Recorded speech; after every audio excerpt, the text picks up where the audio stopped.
Hi, in this lesson we're going to be looking at everything you need to know in order to play an open E major chord on the guitar. First of all, let's have a look at the chord diagram and work out which fingers we're going to use. At this point, I'd encourage you to pause the video and see if you can work out which fingers you would use before I tell you.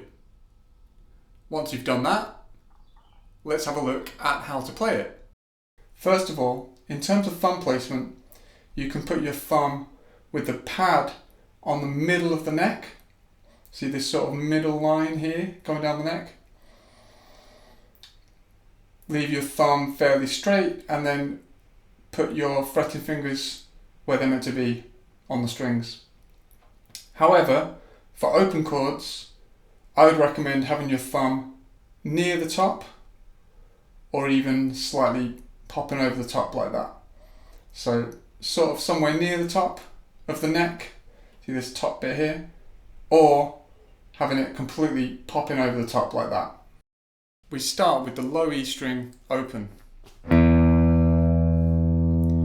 On the A string, we're going to play the second fret with our middle finger.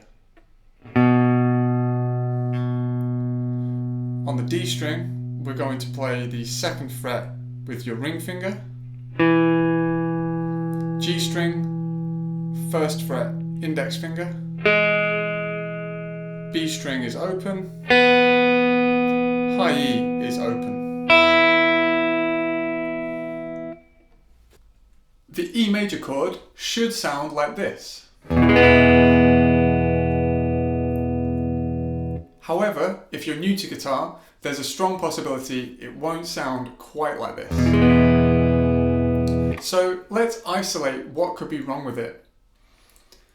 When you're just learning, just starting to learn, your ears aren't going to know what a chord should and shouldn't sound like. So here's how I encourage people to learn not only how to play a chord, but also what it should sound like. Start by getting your fingers into position, and then let's play it one string at a time. The low E is working. Not much can go wrong with that low E, other than maybe your middle finger on the A string overshooting the A string and accidentally nudging the low E. But as long as that doesn't happen, the low E should be fine.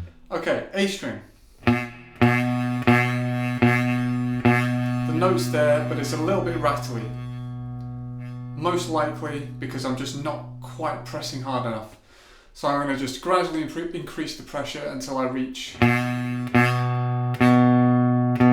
you go, perfect.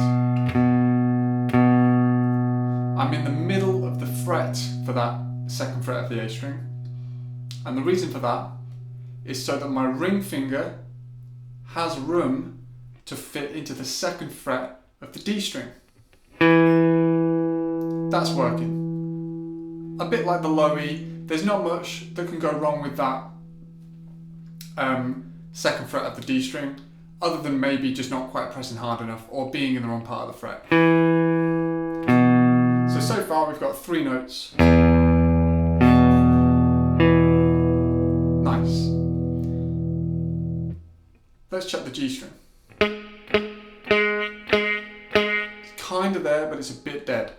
Now if I take my other fingers away, my middle and ring, and check that index finger on the G string, it's working absolutely fine. So that would suggest it's probably the underside of my ring finger just touching the G string. So what I'm going to do is I'm going to take those fingers off and replace, especially the ring finger, replace it with a better posture, with the tip more stood up.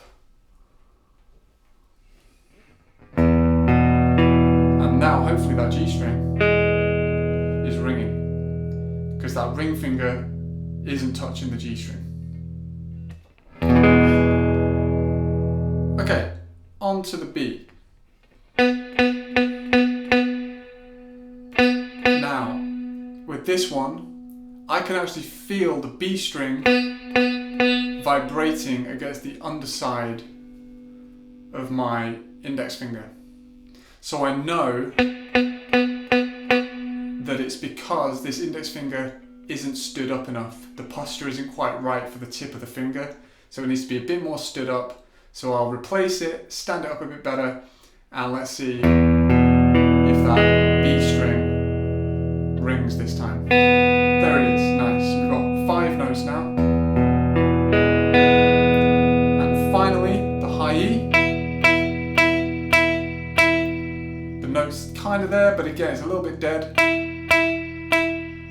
Now the cause of this one is a little bit different. It's actually the flesh at the base of my index finger just grazing that high E string. Like that. So if I put this chord back on, I'm going to do that again. Now look at how little I've got to move to create the room for that high E string to ring. And there you go. Just create that little bit of room for that high E string to ring. Not working? Working.